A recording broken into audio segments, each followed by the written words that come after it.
I want to welcome everyone to today's talk. This is the first of its kind. We're going to talk all about investor readiness because DeMario and a team of other gentlemen across the nation have put together an initiative. You're going to learn all about this. And the focus with Queen City Women in Business, ladies, is to really help diverse women founders like all of you really raise venture capital with confidence. And so there's different types of capital. You're going to learn about it today. We're not talking about banking capital. We're talking about when you're ready to speak to somebody who can invest in your business. So that's what we're going to learn about today. Before we turn it over to DeMario, I want to give you a warm welcome on behalf of the leadership team, the nationwide team. So while we don't have them all with us today, everyone sends their love and regards. Also, a little bit about why we wanted to do this. We wanted to bring this message to you ladies for so many reasons.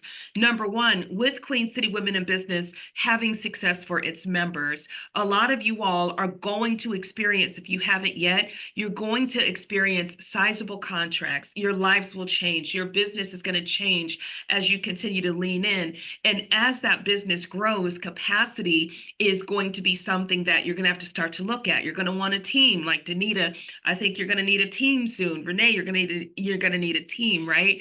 Jessica, Gwen. So as you start thinking about team and as you start thinking about scaling and how do I duplicate this, maybe across borders, this is where venture capital starts to be in question. The other reason we wanted to do this is that many women who are even thinking about investment, they have questions that they don't ask. Right? Like many women are curious about things like, well, where do I even start? If I want to do this, where do I start? How do I get started? What is needed? What are they going to ask me for? What if I'm not ready? So DeMario is going to talk a little bit about where to get started, who should get started, what type of businesses are in demand. And by the way, if you're just joining us, hey, Keisha, welcome. Please put in the chat the type of business you have so that we can talk specifically about business types. But anyway, the reason why we called on DeMario and his expertise and we partnered with this initiative is because a lot of you women are curious about VC and angel investment. Well, what's the difference between an angel? What's the difference between a venture capital person? Where do I start? What's needed? Who would invest in my type of business, right? Are investors all made equal, or do they care about different types of businesses? DeMario's going to answer that question today. What about when to seek investors? I just started. Do I need one now or later? Do I have to have profit or not? And then lastly, just understanding the lingo and landscape of investing. These are the types of things that this new program is going to teach us. Without further ado, I'm getting ready to pass it over to my beloved DeMario McIlwain. Again, if you haven't heard, Queen City Women in Business has just brokered a partnership with the Investor Readiness Program, where our focus is to focus on diverse women founders just like you, so that investing can be a strategy for 2025. And without further ado, DeMario, I'm going to stop sharing and pass it over to you as the CEO of Skilldora, who understands this lingo. Thank you. Oh, thank you, dear. Thank you very much. Can everyone hear me okay? Yes, you Yes. sound great. You did such a great intro there. I don't even think I need to say anything more. We can put a pin in it right there and just start answering questions. But yet, let's have some fun here. I'm going to share my screen, make sure everybody can see my screen. Can you see my screen okay? Yes. Yes. Okay, great, great. As my lovely wife was stating that this overview, I would call it, is we're talking about the Investor Readiness Program. It's something that we're excited about. We just recently launched it about a month or two ago. With that, we have partnered with angel investors who are actually looking for businesses that are owned by women. Notice I didn't say a type. I said businesses that are owned by women. This is why this relationship and partnership with QCWIB is actually very special and exciting to me. I'm going to give you a red or blue pill way that I'm going to continue down this presentation. With the blue pill, I'm going to deliver this like a Sunday morning worship service and hope that I inspire you to want to learn more about getting investments with your business. With the red pill, I'm going to deliver this in DeMario fashion that motivates you not to stop until you get an investment that you deserve. So with that, I want you to put in the chat a 1 or a 2. How would you like for this presentation to go? Okay, I see a bunch of 2s. I see a bunch of 2s. I tell you what, majority wins. Here we got to do it. We got to do it. We got to do it. Got to do it. Oh my goodness. I love it. Give me a moment here. Give me a moment. Here we go. Here we go. Welcome to this presentation. I tell you, this is my group of people because I necessarily don't like being suited and booted. My wife would tell you that all the time.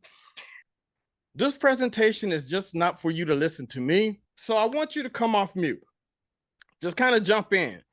I want to know from you, as a business owner, why should you raise investment capital?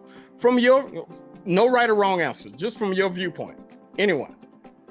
DeMario, I'll go first because I'm actually taking the program now, to raise investment. One of the reasons I want personally to raise investment for QCWIB is not just for the capital, for the money, but I'm looking for an investor who's been here, who's scaled right to the next level, and who can help us broker some nationwide partnerships. So I want to raise capital for the relationship and the partnership of having someone who's done this and has built businesses 10x. That's great, dear. Anyone else? This is Keisha. I would like to raise some capital for equipment. That's great. That's great. Come on, we're a small group, so hey, you don't have to be quiet. This is Gwen, right? Really just trying to invest to be able to, like Keisha was saying, purchase equipment, making sure we have everything that we need based on the capacity of the services we are providing for corporations. We try to get to that point and being able to connect with people that are going to truly help us to get to that level. That's great. That's great. Next. I'll go. My name is Danita. I would like to raise investment capital in order to be able to just be financially ready to provide my services to those who need them. Because some people need my services, but they just don't know they need my services. That's great. That's great. Love that answer. Jessica or Renee?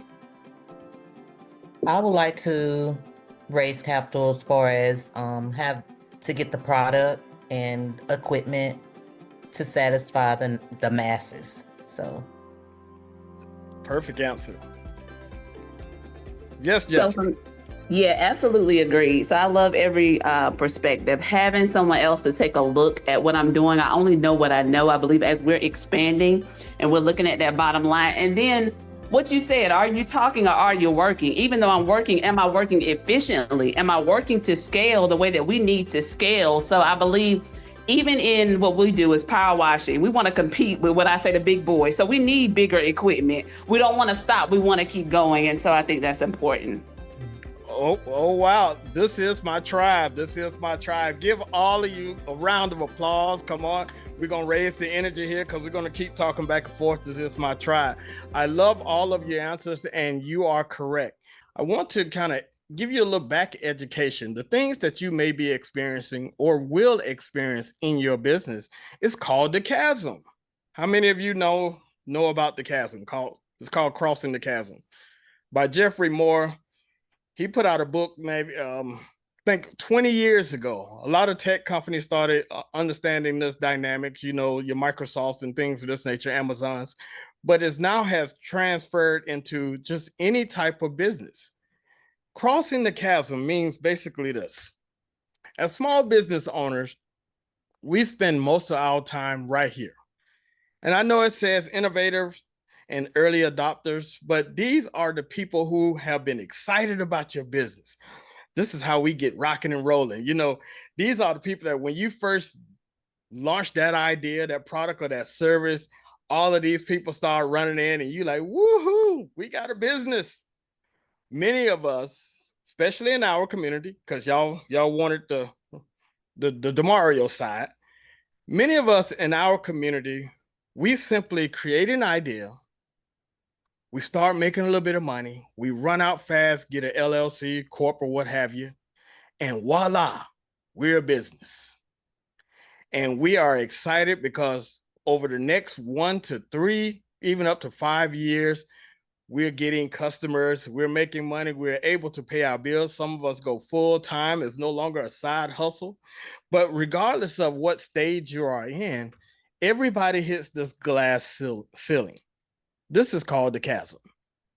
This glass ceiling is from now that you're out there, you've been out there for a while, and now the buzz, as I say, has kind of dwindled down, and now you got to work a little bit harder to sell that product or to get that client or whatever the case may be. It's called a chasm because now, in order to get to the other side, to where everybody knows your name. You remember that old song? I don't know how old y'all are, but that cheer song, sometimes you want to go where everybody knows your name. Hey, that's a hard place to get to simply because we don't have capital. Not your capital, because yes, we bootstrap our businesses all day long. We rob Peter to pay Paul all day long and call ourselves business owners. Yet, you ever wondered why there are some people that probably write their business down on a napkin and have all the money in the world, expendable cash, to operate their business, win or fail, because there's a lot of businesses out there that's been rolling for years and haven't yet made a profit, but has raised millions of dollars. How do they do that? Well, let me tell you this. I feel like we got to take ownership because in our community, this is how we think. We think, oh my goodness, I know y'all watch the show. Shark Tank is what, about 16, 17 seasons in right now. We watch it. Hey, I'm a fan of it. We watch it and say, oh, if I could just get my business on Shark Tank, oh, it will solve all of my problems. How many of you said, I'm looking at all of y'all on the screen, by the way. So just raise your hand. Are you guilty? How many are guilty? Be honest. You want to get on Shark Tank? Yeah, and you thinking that when I stand up there, because you criticize everybody else that get up there and fail that pitch. And if you're anything like me, you wait to that moment where it starts breaking down. They always come out, the music plays, and it's exciting. And then they start rattling off these questions. And then you just start seeing it going down. It just goes down. And you be like, why you didn't know your numbers? Why you didn't know this? Why you didn't understand your marketing plan? We go through all of that, but we think this way. I call it the lottery ticket scenario. We feel like at the end of the day, we need to get in front of the right person that's going to hear our idea and write us a check. But did you know that even of the people that they say yes to on the show, only 43% of those deals actually close? Only 43%. So even though we're celebrating, say, oh, they got that investment. Yes, I'm so happy for that business. Behind the scenes, they actually close. They don't close. Now I want to ask you, let's have another question. Why do you feel is that? Anyone? Oh, somebody be brave enough. This is, watch this, as my wife said, this is a safe space. Maybe they're not able to scale quick enough per the investment from the Shark Tank. Good answer, good answer. Next. They failed the audit. Like there's I think there's the show piece that we see, and then there's a deeper dive audit where the Shark Tank producers are going to verify the things you said in that moment, and most people can't live up to the numbers and the paperwork that they claimed in that moment, is what I think. Oh, that's a good one. Anyone else? Okay, great. I love those answers, and all of them are correct. It really sums up to this: due diligence. 2 words. I will call this deal killer.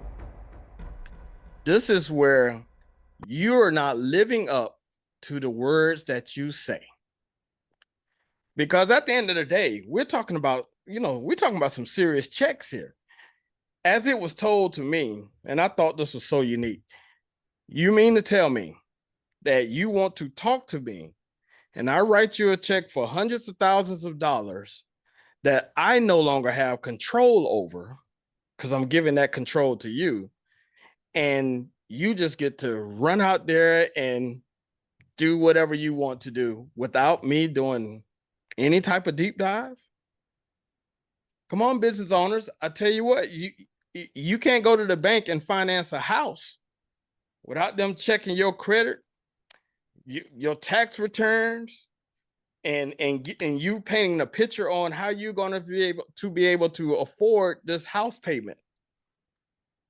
Investors are 10 times harder than that, because in their mindset, I think the numbers are something like they invest in 10 businesses with the realization of only 2 of those businesses are going to return all of the capital that they invested in that completely 10. So you don't have to be the rock star, but you need to get past the due diligence part in order to get the investments. So DeMario, what in the world is due diligence? Well, I'm glad you asked. I tell you what, I'm going to call on one of my good friends, Renee. Can you read that bottom line for me, starting with the process? Yes, the process investors use to evaluate a company or business opportunity before committing to an investment. It involves a thorough investigation and analysis of the business to ensure that it aligns with the investor goals and expectations while minimizing risk. Oh, great job, Renee. Did that say that it aligns with Renee's goals? No. Did that align with RNC goals? Nope. It Nope. aligns with the investors' goals and their expectation while minimizing risk. So what are the risks that we're talking about here? The bottom line is the risk of losing my money. You got to eliminate. They're not going to eliminate it. You have to showcase through documentation that you are minimizing this risk so they can get a return. So with that, the due diligence process is simple. See, I'm putting you on game now. The due diligence is what you need to pass. Oh, we all can celebrate the wow factor of your business. Oh, we're the only one. Guess what? Skilldora was the first in the US to introduce AI into the e-learning space and the first worldwide to become an accredited platform with AI instructors. Wow.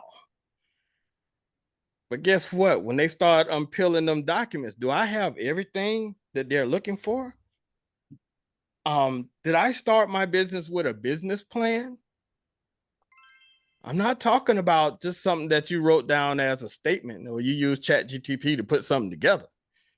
I'm talking about a real live and living business plan. Can the investor read this business plan and see that you are utilizing this business plan to pinpoint your every move, but to see that you actually put thought into the process? Because I'm repeating some words that I was told. They say, well, if you can't plan a business, you can't run a business. So they're looking deeply into the business plan. Next, we're talking about market size and product validation. So DeMario, what is the market size? Well, if I sell red trucks, the large market size is the people who love trucks. My addressable market size is the people who love the color red. You need to know that because they want to know what is the market size. And you have to prove your product or service validation, meaning that you can prove it by maybe you have already, not raised, but maybe you are already creating a lot of profits inside of your business. People are buying that thing that you provide. Oh, that's proof. Maybe you have a membership site and you have a lot of members and your members are growing at a certain percentage month over month, week over week. That's validation. Maybe you have a lot of testimonials or high profile, clients or businesses, corporations that you do work with. That's validation, but you got to show that too. So you got to show the size. And then you got to show that your product fits to the needs, because you got to be speaking to some pain point that someone is having, because we need to know, not that I am the investor, but the investor parties need to know that, hey, if I give you money, are we pouring gasoline on a situation that's already working well? Next, financial projections. We're talking about, tax returns, P&L statements, pro formas. How many of you actually know, and I'm going to tell you, this is something I learned maybe a couple of years ago. How many of you know what a pro forma is? Show of hands. Anyone? Pro forma is a document that basically outlines where you have been. It basically tells your business story in a number standpoint. It also can tell you, when are you going to run out of money? You can project that, hey, by April of next year, oh man, the way that we're operating, we're going to run out of money. We're either going to have to get X amount of clients, or we're going to have to do what? Get some money from somewhere, but the bill's not going to be paid. But now they want to look at your team.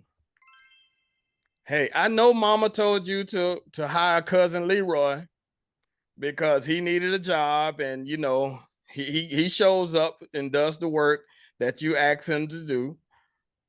Cousin Leroy really don't even have a title. He's there and he's dependable. Y'all seen that commercial, Dependable-worthy? He's dependable. But at the end of the day, the investors want to know who's on your team that actually helps move the needle. Operating procedures. Now, y'all know, we're gonna be really honest here. Y'all know we don't have no operating procedures. Y'all know that we don't have a book that shows exactly what we do day to day, week to week, month to month, year to year.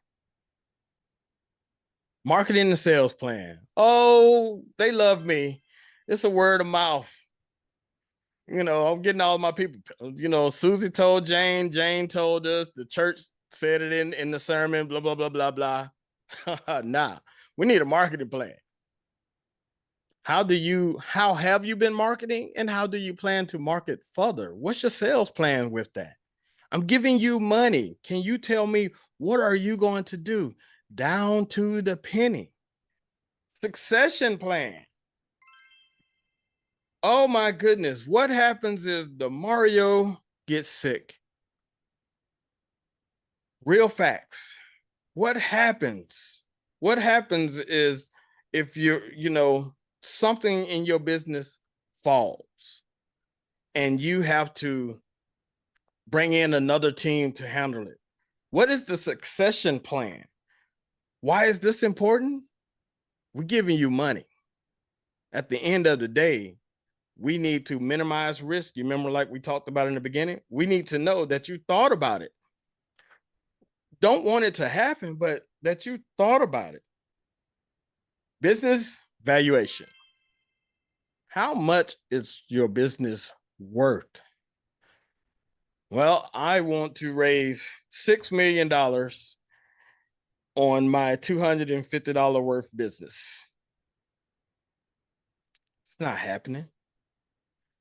your business valuation. And I know there's a lot of tools out there and there's a lot of companies out there that can tell you what your business is worth. But I tell you what, write this down. You can quickly determine a snapshot of what your business is worth is by just multiplying your profits by 3. On average, the business valuations is by a multiple of 3. Now you can look up your particular industry and look up what's the multiplier of your industry. It's usually with a number. Fundraising strategy.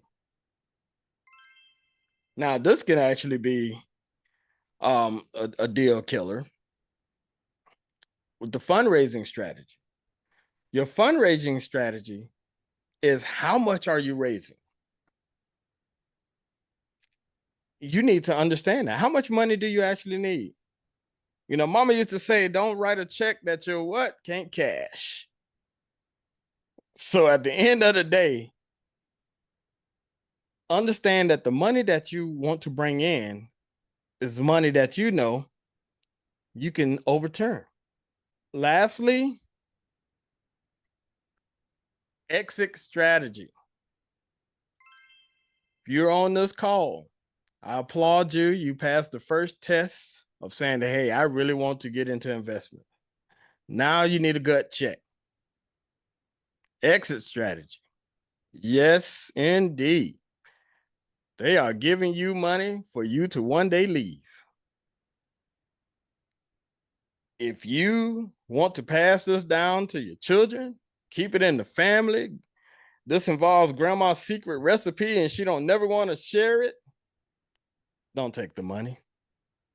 Because we're talking about investment capital. This is not loans. This is not CDFIs. This is like angel investors. And the reason that I really harp on the angel investor side, because angel investors, actually, they are more involved to help your business grow. To understand the difference, there's angel investors and there's VC, venture capitalists. Venture capitalists, usually if a person is a VC, that means he's a manager of a collection of people's money.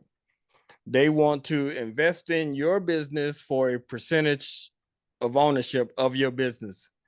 And then they want you to go to work and make sure you return the money back to the fund so they can pay all the people that's involved. Angel investors are a little different. Sometimes an angel investor can be a solo person who wants to work with you. You got the ideas, the products, the services. They have some cash. Y'all marry this thing up together. He or she is a person that you can call to make more connections to help your business soar. It's a little different game, but we're leading to an exit. At the end of the day, you have to prove your business is scalable, sellable, and transferable. These are my words. So, I'm going to take credit on it. I created that. My wife always loves to put together these little things. I'm copying her style. Scalable, sellable, and transferable. Not by your words, by your documentation. So, DeMario, can you break that down just a little bit more for me? Of course I will. Scalable. Is there a large enough market in which your business can grow more tomorrow than today? Sellable. This is a good one. Is there a larger company who would want to add your business to their portfolio? Transferable. We talked about this earlier.